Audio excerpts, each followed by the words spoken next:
Hello dear student, मैं राहुल और स्वागत है आप लोगों का आपके अपने यूट्यूब चैनल आर्कसन पे। दोस्तों आज के क्लासेस में हम लोग हिस्ट्री के एक मोस्ट इंपॉर्टेंट क्वेश्चन को क्लियर करने वाले हैं जो आपके हर एक एग्जामिनेशन में इंपॉर्टेंट होने वाला है। कहने का अर्थ ये है कि ये जो क्वेश्चन है अगर आपके कोई भी एग्जामिनेशन में पूछा जाता है तो ये जो आंसर है आपके एग्जामिनेशन के लिए मोस्ट इंपॉर्टेंट होने वाला है। और मैं आपको बता देना चाहता हूँ कि अभी जो है ना ये क्वेश्चन सेमेस्टर 1 के मेजर 1 और माइनर 1 हिस्ट्री के लिए मोस्ट इंपॉर्टेंट होने वाला है। तो चलिए सबसे पहले हम लोग क्वेश्चंस की बात करते हैं। क्वेश्चन आखिर क्या है, तो देखिए अगर क्वेश्चंस की बात करते हैं तो क्वेश्चन हमारा इस प्रकार से होने वाला है कि सिंधु घाटी सभ्यता के स्थापक के कला एवं नगर योजना पर निबंध लिखें कि आखिर सिंधु घाटी सभ्यता का कला कैसे था। मीन्स वहां पे लोग जो है ना किस प्रकार के कलाएं करती थी। ठीक है, क्या वो सिक्कों पे कला करते थे, पत्थरों पे कला करते थे, किस तरह के कला करते थे। उसके साथ साथ वहां का नगर योजना कैसा था। वहां पे नगर जो है ना गांव जब बनाया जाता था, गांव में अगर भवन बनाए जाते थे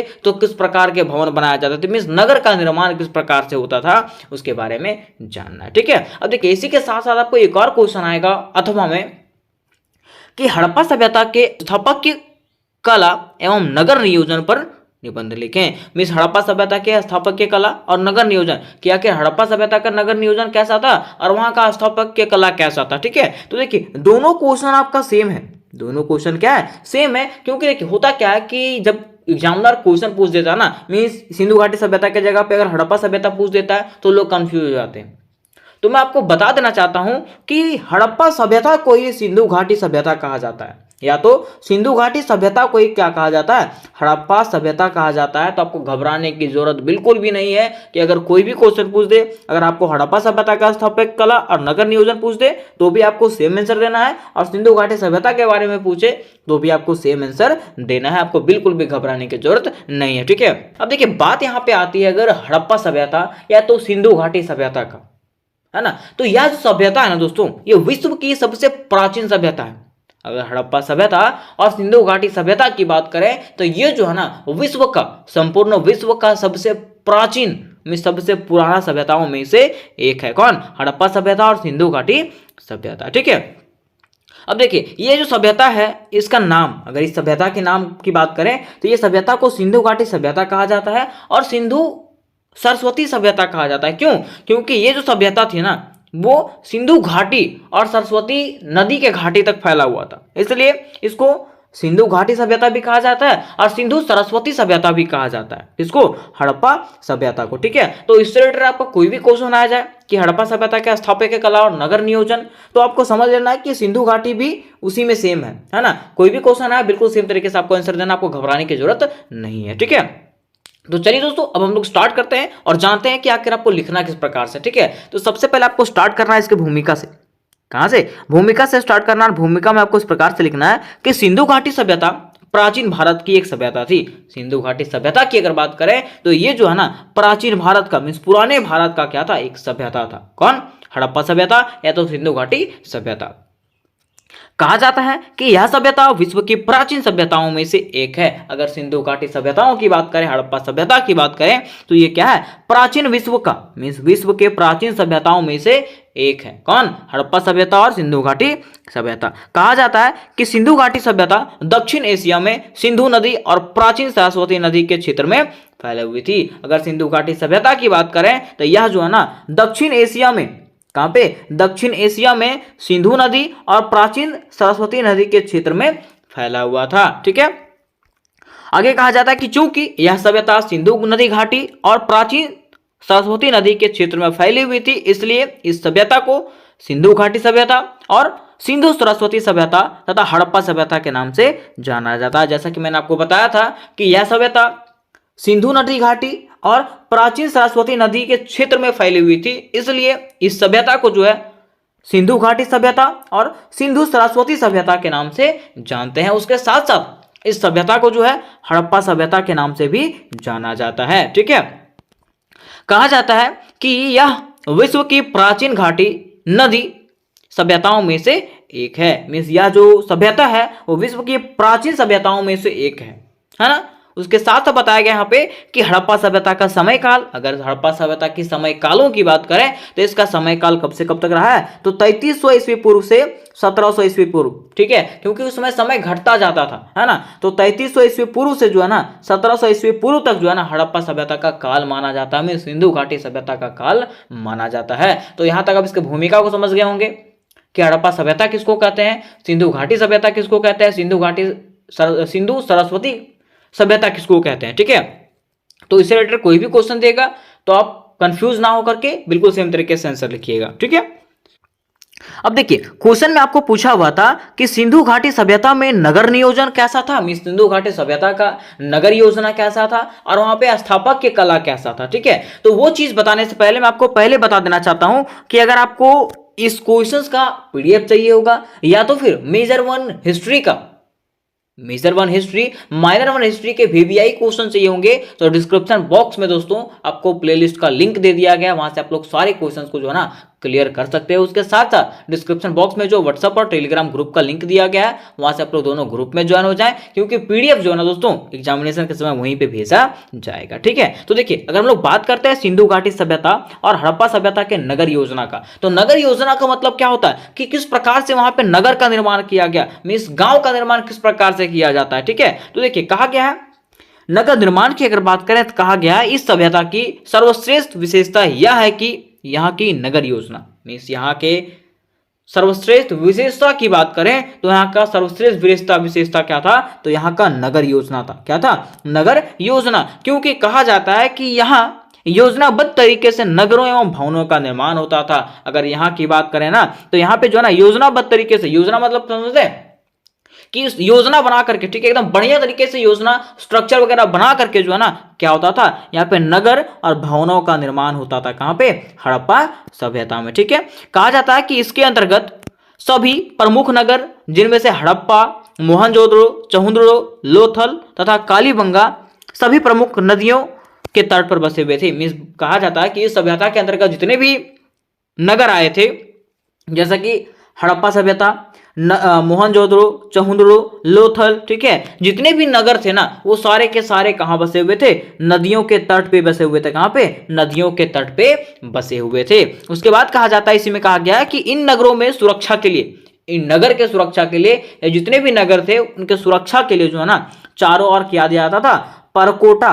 परकोटा मतलब समझते हैं, बाउंड्री, बाउंड्री होता है ना, जैसे बाउंड्री दे देता है, ठीक है। तो बाउंड्री मीन्स दीवार दे दिया जाता था, ठीक है, इसके सुरक्षा के लिए, उन क्षेत्रों के सुरक्षा के लिए क्या किया जाता था, बाउंड्री दिया जाता था, चारों तरफ से बाउंड्री दे दिया जाता था, ठीक है। आगे कहा गया है कि प्रत्येक नगर में चौड़ी एवं लंबी सड़कें थी। अगर प्रत्येक नगर की बात करें, हड़प्पा सभ्यता की बात करें, ठीक है, वहां पे मोहनजोदड़ो की बात करें, चहुंदड़ो की बात करें, तो प्रत्येक नगर में जो है ना चौड़ी एवं लंबी सड़कें थी, ठीक है। उसके साथ साथ कहा जाता है कि चौड़ी सड़कें एक दूसरे शहरों को जोड़ती थी, और चौड़ी सड़कें जो होती थी ना वो क्या करती थी, एक से दूसरे शहरों को जो है ना आपस में जोड़ती थी। इसमें कहा गया कि सिंधु घाटी सभ्यता में कच्चे, पक्के, छोटे बड़े सभी प्रकार के भवनों के अवशेष मिले। यहाँ पे सभी प्रकार के भवन बनाए जाते थे, छोटे बड़े, मिट्टी के भी और ईंटे के भी भवन यहाँ पे बनाए जाते थे। उसके साथ साथ कहा गया कि भवन निर्माण में सिंधु सभ्यता के लोग काफी समृद्ध थे। अगर भवन निर्माण की बात करें, घर के निर्माण की बात करें, तो सिंधु सभ्यता के लोग जो है ना इसमें क्या थे, काफी समृद्ध थे, ठीक है। आगे कहा गया कि इनके द्वारा निर्मित मकानों में हर तरह के सुखी सुविधाओं की पूर्ण व्यवस्था थी। अगर बात करें इनके द्वारा जो घर बनाया जाता था ना उसमें हर तरह की सुखी सुविधाएं मिलती थी। उसके साथ साथ कहा गया कि प्रकाश व्यवस्था के लिए रोशनीदान एवं खिड़कियां भी बनाई जाती थी। रसोई घर, स्नानागृह, आंगन एवं भवन कई तरह के मंजिले होते थे। और दीवार ईंटों से बनाई जाती थी और भवन तथा घरों में कुएं भी बनाए जाते थे। मीन्स कहा गया ना कि मान लीजिए घर है, ठीक है, घर बनाया गया तो घर में सूर्य का प्रकाश आने के लिए भी व्यवस्था किया गया था, खिड़की बनाया जाता था, ऊपर में रूफ छोड़ा जाता था। उसके साथ साथ यहाँ की जो दीवारें बनाया जाती थी ने वो ईंटों से बनाया जाता था। यहाँ पे स्नानागृह बनाया जाता था, रसोई घर बनाया जाता था, ठीक है, आंगन था, भवन निर्माण किया जाता था, और भवन जो है ना कई मंजिले के भी बनाए जाते थे। मतलब बहुत तरह का जो है ना फरमाइशी तरीके से घर बनाया जाता था। कहाँ पे, हड़प्पा सभ्यता में, ठीक है। तो हम लोग कह सकते हैं कि हड़प्पा सभ्यता जो है ना हमारे आजकल के सभ्यता को क्या करता है, चुनौती देता है, ठीक है। अब देखिए यहाँ तक हम लोगों ने इसके नगर निर्माण के बारे में जान लिया कि नगर निर्माण के लिए क्या क्या किया जाता था, ठीक है। अब देखिए उसके नगर निर्माण के लिए जो है ना वहाँ पे क्या किया था, नगर का जब निर्माण होता था ना तो उसमें जो है ना वहाँ पे विशाल स्नानागृह बनाया जाता था। स्नानागृह मतलब समझते हैं, हाँ, नहाने के लिए कुंड बनाया जाता था, ठीक है। कहा जाता है कि मोहनजोदड़ो में उत्खनन से एक विशाल स्नानागृह मिला जो अत्यंत भव्य है। मीन्स जब मोहनजोदड़ो का खुदाई हुआ, उत्खनन हुआ, उस समय जो है ना वहां पे एक विशाल स्नानागृह मिला था। स्नानागृह मतलब नहाने का एक कुंड मिला था, ठीक है, जो क्या था, अत्यंत भव्य था, जो बहुत बड़ा था, ठीक है। कहा जाता है कि स्नाना कुंड से बाहर जल निकासी की उत्तम व्यवस्था थी और वो स्नानागृह जो था उससे जल निकालने के लिए, जब बाहर जब पानी क्या करने के लिए जो है ना एक उत्तम व्यवस्था था। जैसे कि अभी वाटर पार्क होता है ना, तो वाटर पार्क में क्या होता है, वहां पे रोज पानी डाला जाता है और वहां से पानी जो है निकाला जाता है, ठीक है। तो बिल्कुल सेम तरीके से यहाँ पे भी क्या होता था, यहाँ से पानी मतलब यहाँ पे पानी डालने के लिए और पानी निकालने के लिए जो है ना उत्तम व्यवस्था था, ठीक है। उसके साथ साथ कहा जाता है कि समय समय पर जलाशय की सफाई किया जाता था। यहाँ पे जो है ना समय समय पर क्या होता था, यहाँ के जलाशयों में जो है ना सफाई भी किया जाता था। आगे कहा गया है कि स्नानागार के निर्माण के लिए उच्च कोटि के सामग्री का प्रयोग किया जाता था। और यहाँ पे जो स्नानागार थे उसके निर्माण के लिए जो है ना उच्च कोटि के सामग्री मतलब सही मेटेरियल जो है ना प्रयोग किया जाता था। उसके साथ साथ कहा गया कि इसी कारण से आज भी जो है ना 5,000 वर्ष बीत जाने के बाद भी उसका अस्तित्व विद्यमान है। मीन्स वो जो स्नानागृह है वो आज भी क्या है, विद्यमान है, ठीक है। उसके बाद देखिए दूसरा जो है वहां का अन्न भंडार, दूसरा क्या है, तीसरा जो है वहां का क्या है, अन्न भंडार। मीन्स कहा गया ना जब वहां का नगर निर्माण होता था, जिस समय नगरों को बनाया जाता था, उस समय नगर में जो है ना अन्न को रखने के लिए, मीन्स अनाजों को रखने के लिए क्या किया जाता था, घर बनाया जाता था, ठीक है। कहा गया है कि हड़प्पा नगर की उत्खनन में यहाँ के किलों के राजमार्ग में दोनों ओर 6-6 की पंक्तियां वाले अन्न भंडार के अवशेष मिले हैं। मीन्स जब हड़प्पा सभ्यता का उत्खनन हो रहा था, खुदाई हो रहा था, उस समय पता चला कि यहाँ का जो राजमार्ग था उसके दोनों ओर क्या था, 6-6 पंक्तियां वाले अन्न भंडार थे। अन्न भंडार मतलब जहां पे अनाजों को भंडार करके जमा करके रखा जाता था वो भंडार था, ठीक है। कहा जाता है कि अन्न भंडार की लंबाई 18 मीटर व चौड़ाई 7 मीटर थी। अन्न भंडार का जो लंबाई था वो कितना था, 18 मीटर और 7 मीटर था, ठीक है। इसका मुख्य द्वार जो है नदी की ओर खुलता था। इसका मुख्य द्वार जो है ना किधर खुलता था, नदी की ओर खुलता था। और ऐसा कहा जाता है कि जलमार्ग से, मीन्स जलमार्ग मतलब समझते हैं क्या, पानी के रास्ते से अनाजों को ला करके जो है ना ये गोदामों में एकत्रित किया जाता था, ठीक है। इस प्रकार से यहाँ पे कहा जाता था, ठीक है। अब देखिए इसका चौथा पॉइंट में कहा गया है, ठीक है, कि जब हड़प्पा सभ्यता के मीन्स हड़प्पा सभ्यता में,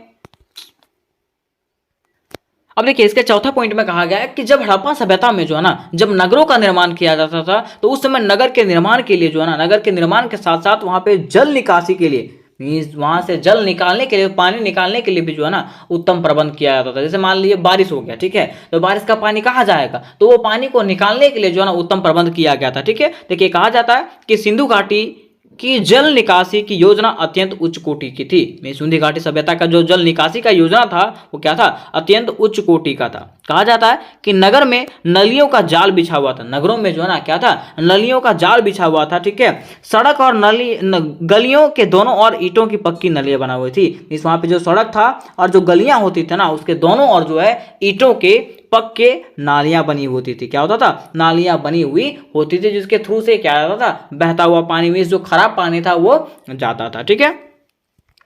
कहा जाता है कि मकानों की नालियां सड़कों व गलियों की नलियों से मिलती थी। मकान का जो नली जो था ना वो सड़कों और गलियों के नलियों से मिल जाते थे, ठीक है। जब एक जगह सब मिल जाता था, है ना। उसके साथ साथ कहा जाता है कि नलियों को ईंटों और पत्थरों से ढकने की भी व्यवस्था थी। यार जो नली बनाया जाता था ना उसको ईंटों और पत्थर से ढकने का भी क्या था, व्यवस्था था, ताकि उससे गंदगी ना फैले। उसके साथ साथ इन्हें साफ करने के लिए स्थान स्थान पर क्या दिए गए थे, गड्ढे और नलकूप भी बनाए गए थे जिसके द्वारा इसको साफ भी किया जाता था, ठीक है। अब देखिए दोस्तों यहाँ तक हम लोगों ने हड़प्पा सभ्यता के नगर नियोजन के बारे में समझ लिया था कि हड़प्पा सभ्यता में किस प्रकार के नगर का नियोजन होता था, किस प्रकार से नगर बनाया जाता था, ठीक है। अब हम लोग समझते हैं कि सिंधु घाटी सभ्यता और हड़प्पा सभ्यता में स्थापक की कला क्या था, मीन्स यहाँ के लोग जो है ना किस प्रकार के कलाएं करते थे, ठीक है। तो देखिए पहला बताया गया है कि मूर्ति कला या प्रतिमाएं, कि यहाँ के लोग जो है ना मूर्ति बनाया करते थे और प्रतिमा बनाया करते थे। देखिए कहा गया कि हड़प्पा सभ्यता के लोग धातु की सुंदर प्रतिमाएं बनाते थे। हड़प्पा सभ्यता के लोग जो है ना धातुओं की क्या बनाते थे, सुंदर प्रतिमाएं बनाया करते थे। इनका सबसे सुंदर नमूना की अगर बात करें तो कांसे की एक नर्तकी की मूर्ति है। नर्तकी मतलब क्या होता है, नचनी होता है ना, तो नचनी का एक मूर्ति है। ठीक है, फिर देखिए दूसरा इनकी अगर स्थापत्य कला की बात करें तो क्या है, चित्रकला और मुद्रा कला। कहने का अर्थ यह है कि हड़प्पा सभ्यता के जो लोग थे ना वो चित्रकला और मुद्रा कला में क्या थे, काफी निपुण थे। देखिए कहा गया कि हड़प्पा की खुदाई में विभिन्न प्रकार के बर्तनें तथा मोहरें मिली है। अगर हड़प्पा सभ्यता की खुदाई की बात करें तो इनकी खुदाई में जो है ना विभिन्न प्रकार के अलग अलग प्रकार के बर्तनें मिली है और मोहरें मिली है। ठीक है, और मोहरें मतलब क्या होता है, सिक्का। ठीक है, कहा जाता है कि जिससे ज्ञात होता है कि सिंधु घाटी के लोग जो है ना चित्रकला में अत्यधिक प्रवीण थे, जिससे हम लोगों को पता चलता है ना कि सिंधु घाटी सभ्यता के जो लोग थे ना वो क्या थे, अत्यधिक निपुण थे। किसमें, चित्रकला में और मुद्रा कला में। ठीक है, कहा गया है कि यहाँ प्राप्त मुद्राओं में एक और पशुओं के चित्र तथा दूसरी और लेख मिला है। कि यहाँ पे जितने भी मुद्राएं प्राप्त हुए हैं ना उसमें से जो है ना एक और पशुओं का चित्र था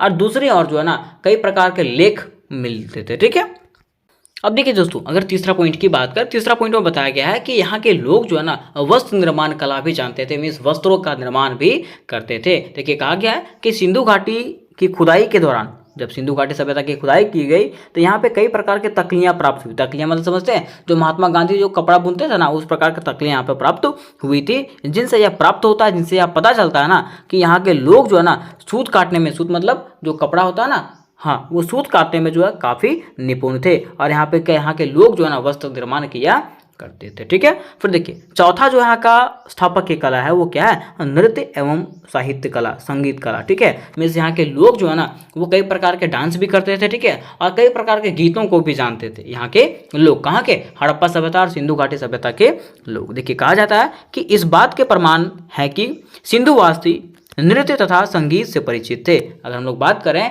तो यहाँ से पता चलता है ना कि सिंधुवासी जो थे ना वो नृत्य तथा संगीत से भी परिचित थे। वो नृत्य भी जानते थे, नाच गाना भी जानते थे और संगीत भी जानते थे। ठीक है, बर्तनों पर कुछ ऐसे चित्र मिले हैं जो ढोल और तबले से मिलते जुलते हैं, और वहाँ के बर्तनों पर कुछ इस प्रकार के चित्र मिले हैं ना जिससे प्राप्त होता है कि वो ढोल है और तबला है। ठीक है, और ऐसा कहा जाता है कि अनुमान लगाया गया है कि सिंधुवासी वाद्य यंत्र भी बजाना जानते थे। और ऐसा बताया जाता है ना कि सिंधुवासी जो थे, सिंधु घाटी के लोग जो थे वो वाद्य यंत्र भी बजाना जानते थे। म्यूजिकल इंस्ट्रूमेंट होता है ना, जैसे फ्लूट हो गया। ठीक है, फ्लूट का मतलब क्या होता है, बांसुरी हो गया, और कई प्रकार के जो उपकरण थे उसको भी बजाने के लिए लोग जानते थे। ठीक है, अब हम लोग बढ़ते हैं इसका निष्कर्ष की तरफ, और निष्कर्ष में हम लोग इस प्रकार से लिखेंगे कि उपरोक्त लिखे गए बातों से यह स्पष्ट होता है कि हड़प्पा सभ्यता काफी उन्नत थी। उपरोक्त लिखे गए बातों से हम लोग समझ सकते हैं कि हड़प्पा सभ्यता काफी उन्नत था, जो आज के सभ्यताओं को क्या करता है, बराबरी करता है, आज के युग की बराबरी करता है। ठीक है, मीन्स आज के युग में भी जो है जब घर बनाया जाता है ना